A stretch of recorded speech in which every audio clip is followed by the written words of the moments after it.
We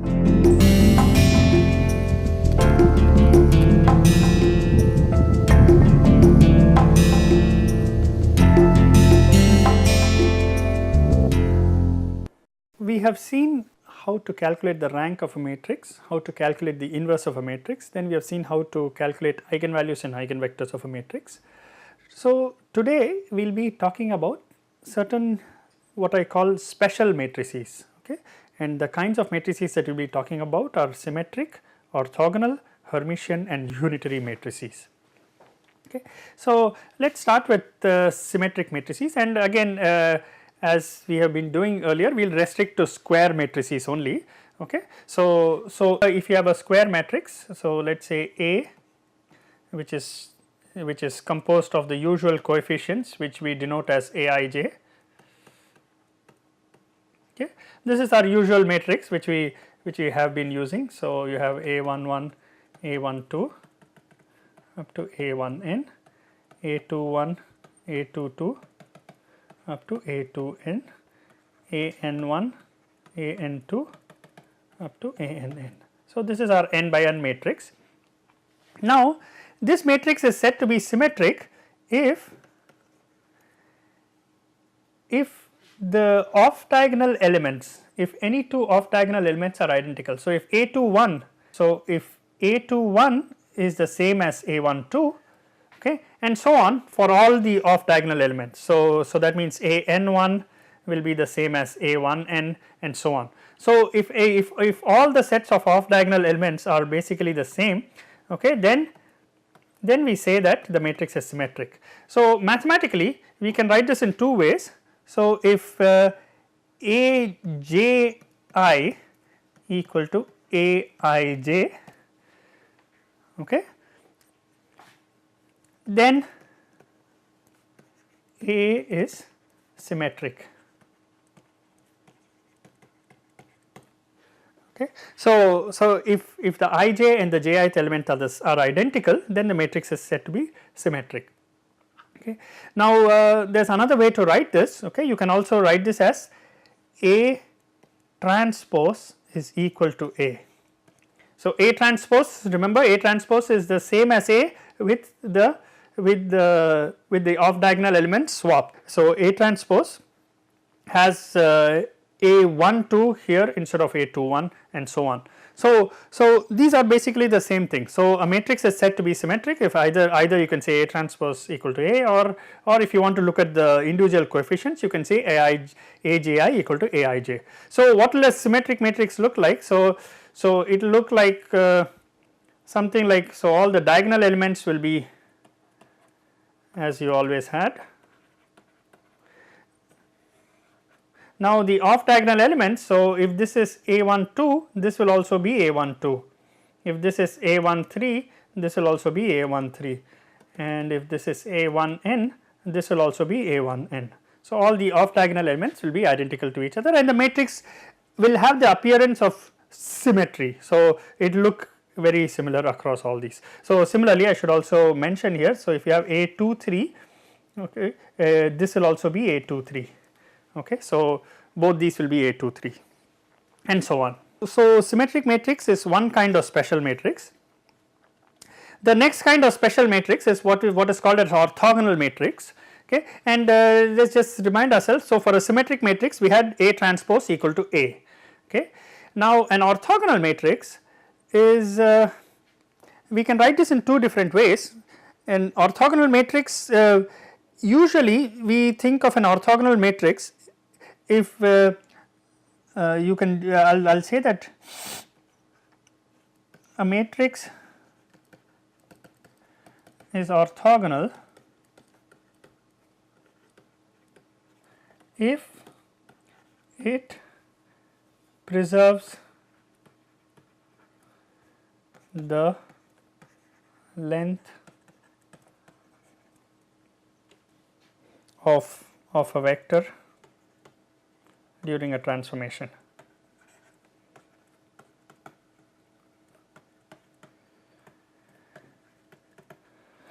So, it is very important. So, suppose you had A matrix and it operates on a vector x to give you y, okay, then A is said to be orthogonal if the norm of x is equal to the norm of y. Okay, so then the length of these vectors is preserved after the transformation, okay, then we say that A is orthogonal.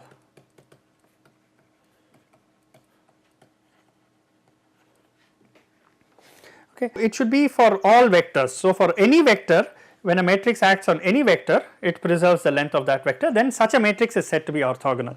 Okay. Now, what are the conditions for orthogonality? Can we find some conditions in the coefficients? And yes, we can do that. So, if I just take norm of y, okay, so this will be norm of Ax, okay, and the norm of Ax I can write as I can write A times x as various elements. So, the elements will be A 1j xj sum over j, and then you will have sum over j A 2j and so on all the way up to sum over j A nj xj. So, this will look like a vector. So, Ax will look like a vector where these are the components by usual matrix multiplication. Okay. So, if you use usual matrix multiplication, these are the components of Ax. So, the norm can be calculated as the sum of squares of each of these components. So, I can write the norm as in the following way. So, I can write the norm as sum over, I will just use an index k equal to 1 to n, okay. And what I will do is this is a kth row. So, I will write this as sum over j equal to 1 to n A kj xj, and this whole thing has to be squared. This entire thing has to be under the square root. So, this is the norm of the vector, okay. And now what you are doing is, so you are squaring a sum means you are multiplying this sum by itself, okay, and it is not hard to see that this will turn out to look something like this, okay. So, I will just write norm of y square, okay. So, this will look like sum over k equal to 1 to n, okay. Now this is a, you have one sum and you are squaring it, okay. So, when you square a sum of terms, okay, then it is like making a double sum. So, what I will write this as sum over, instead of j I will write okay, I will write j equal to 1 to n sum over L equal to 1 to n, okay. And what I have is, I have A kj A kl xj xl, okay. So, this is exactly the square which I wrote in this form. So, now what this implies is that now this should be exactly equal to sum over xj square, right. So, if this has to be an orthogonal matrix, this whole thing should be exactly equal to sum over xj square, okay. And so, what that implies is that this sum over k, so if I change the order of the sums, what I will get is sum over j equal to 1 to n sum over L equal to 1 to n, okay.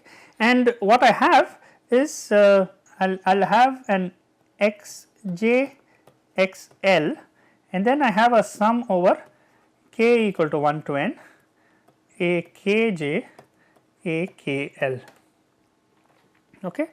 Now, if this matrix A has to be orthogonal, then the norm of y square has to be the same as norm of x square, okay. And so, if A is orthogonal, then you can immediately write that you should have the condition norm of x square should be equal to norm of y square, okay. And now if you use this expression for norm of y square, you know that norm of x square is nothing but sum over I will use the index j equal to 1 to n xj xj. I will just write, instead of writing xj square, I am just writing it as xj xj. Okay, so this is what you mean by the squared norm of x, and this should be identical to what we have here is you have a sum over j equal to 1 to n, and additionally you have a sum over L equal to 1 to n xj, and you do not have xj into xj, you have xj into xl, and not only that, you have this additional term which looks like sum over k equal to 1 to n akj akl.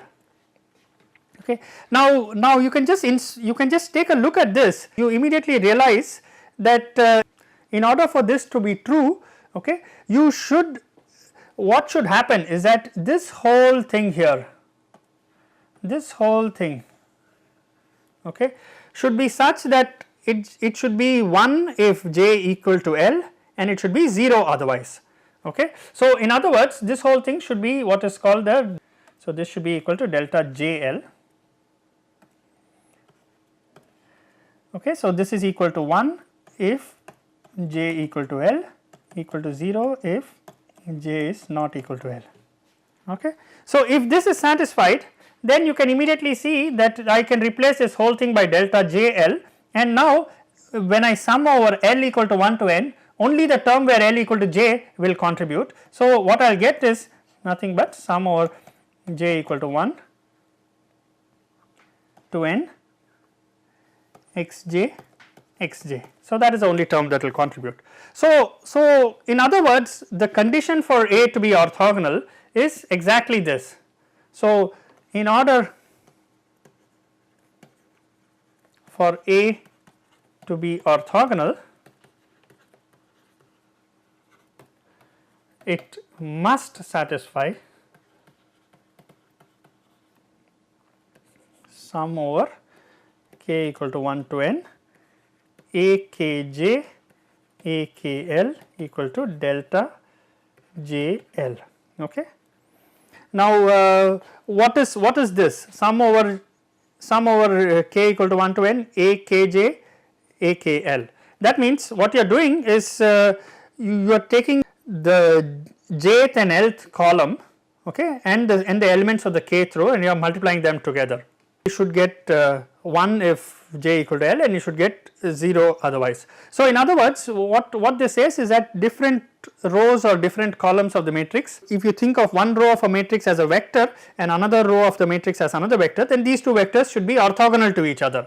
That is what you are saying. If they are orthogonal to each other, then you take a dot product of two different rows, you will get 0, and additionally if you take the length of any row or any column, you get 1. Okay. So, that is the meaning of this orthogonality of this matrix A.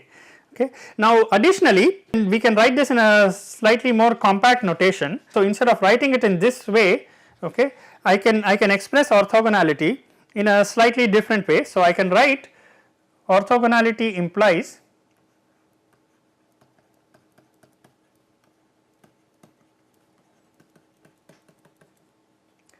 orthogonality can also be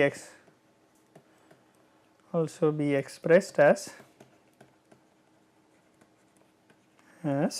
so I can write this as A transpose A. Okay. So, A transpose is a matrix, when you multiply it by A you get another matrix, and this product should be equal to the identity matrix. Okay.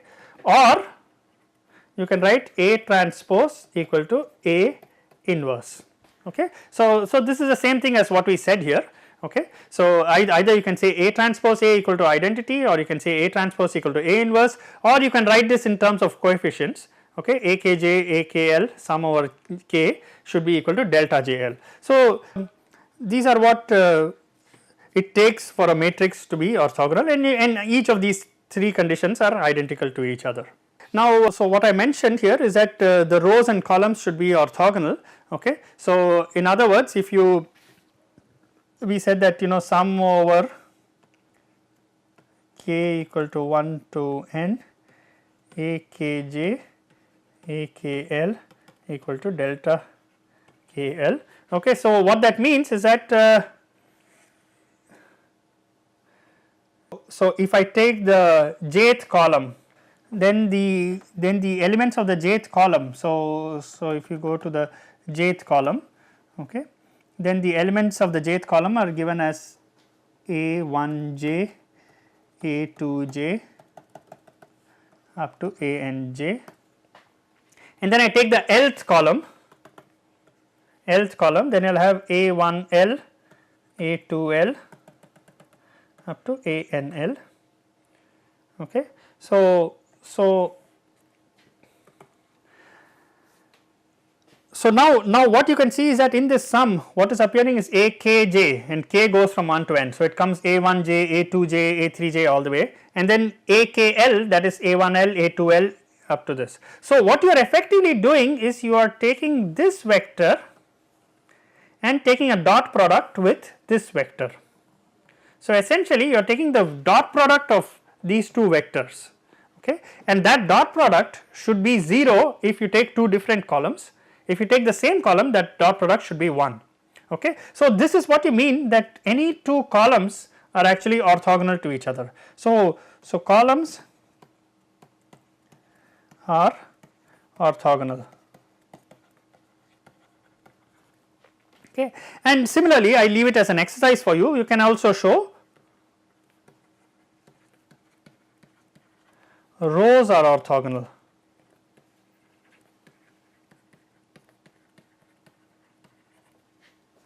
Okay. And more precisely, we should use the term orthonormal. Okay. So, orthonormal means it is not only a two rows orthogonal, but if you take a dot product of any column or any row with itself, you get 1. Okay. So, that means you can say Akj sum over k equal to 1 to n. So, now I have taken L equal to j, this is equal to 1. You take the dot product of any row with itself, you take the norm of any row vector or column vector, you get 1. Okay. So, this is a property of orthogonal matrices, and what we have already seen is that orthogonal matrices play a very important role because any orthogonal matrix, when it acts on a vector, it gives a vector such that norm of y equal to norm of x. Okay, that is the so these orthogonal vectors have this norm preserving quality. Okay, and therefore now if you just think in terms of physical picture, okay, so this will look like a rotation. So, you say that you take a vector and you rotate it and you get another vector, okay, then the length is not changing, you are just rotating it, okay. So, the length is not changing, okay, so a matrix that does this orthogonal, an orthogonal matrix is like a matrix of rotations, okay. So, like a matrix that rotates a vector, okay, and this is one of the most important applications of matrices, and we will see this in a subsequent class. Okay. Now, I will define a few more special matrices, okay, which you will encounter in various courses. One is what is called a Hermitian matrix. Okay. So, a Hermitian matrix is very much like a symmetric matrix. I think of this as the equivalent of a symmetric matrix for complex matrices. So, here we are not talking about matrices with elements which are real numbers, but we are talking about matrix whose elements are complex numbers.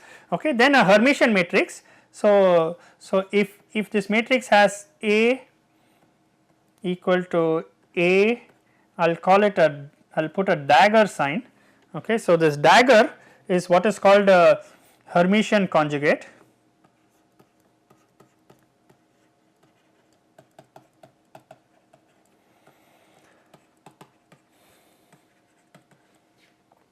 okay.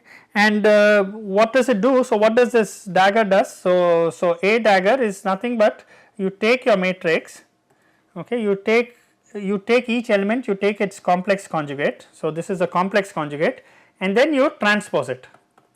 So, you do a transpose and you do a complex conjugate. So, you do both these operations, then you will get what is called A dagger, which is called a Hermitian conjugate. So, if a matrix is equal to its Hermitian conjugate, then you say the matrix is Hermitian. So, if A satisfies this relation, then A is said to be Hermitian. Okay. So, you can clearly see that this is like a symmetric matrix. So, it is like a transpose, but you do not just stop at transpose, you also take a complex conjugate. Okay. So, it is like the equivalent of a symmetric matrix for a complex matrix. Okay. And this is Hermitian matrices are again these are very essential part of quantum mechanics.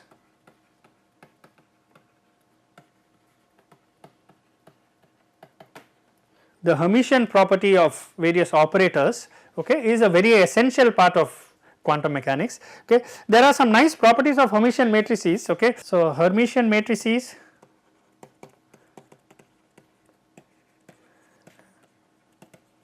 have real eigenvalues and orthogonal eigenvectors. So, this is, so if you take any two eigenvectors for two different eigenvalues, they will be orthogonal to each other, and eigenvalues of a Hermitian matrix are strictly real, they cannot be complex. So, in fact, this is part of the foundations of quantum mechanics, where you invoke Hermitian properties for all operators that correspond to real observables. Okay. Just for completeness, I will tell what is a unitary matrix. So, a unitary matrix is like an orthogonal matrix for a complex matrix. So, it is like an orthogonal complex matrix. So, remember, in orthogonal matrix you had A transpose equal to A inverse. Okay. Now, what you will do for a unitary matrix is you will take a transpose and you will take a complex conjugate. Okay. So, A inverse equal to A dagger.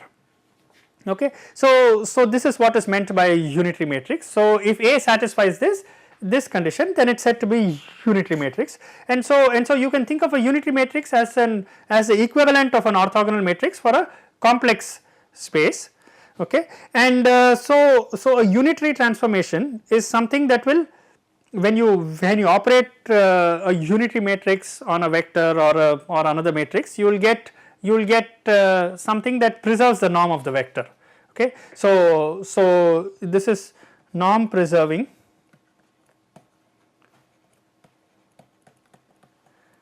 in complex vector space. So, if you are having a complex vector space, okay, then the norm incidentally also involves the complex conjugate. It is not just a simple dot product, but you also have to take a complex conjugate, and the unitary matrix is a matrix that preserves the norm of this vector during a transformation. Okay. So, this is what I want to say about unitary matrix. Okay. Now, I will just mention briefly that there is something called similarity transformations. Okay. So, suppose you have a matrix A. Okay. Now, you can take this matrix A and you can transform it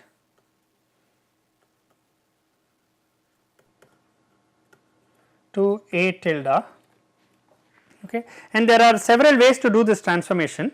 Okay. So, one way to do this transformation is you essentially you take A and you can, I'll just write this. Okay. Okay. So suppose you take S A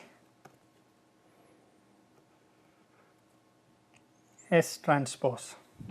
Okay. So, S is a, so I am just taking some matrix, okay, some matrix A, okay, and I am doing S A S transpose. This is called a similarity transformation.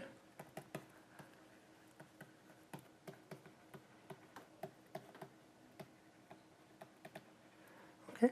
So, one very common transformation that is used in quantum mechanics is called a unitary transformation.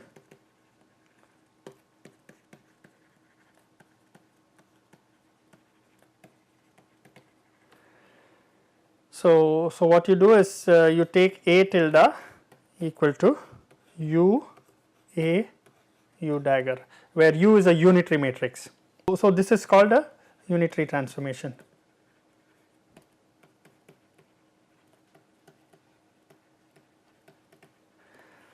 Okay. So, you do this transformation using a matrix U. Okay. So, such transformations of matrices are often used to change from one coordinate system to another.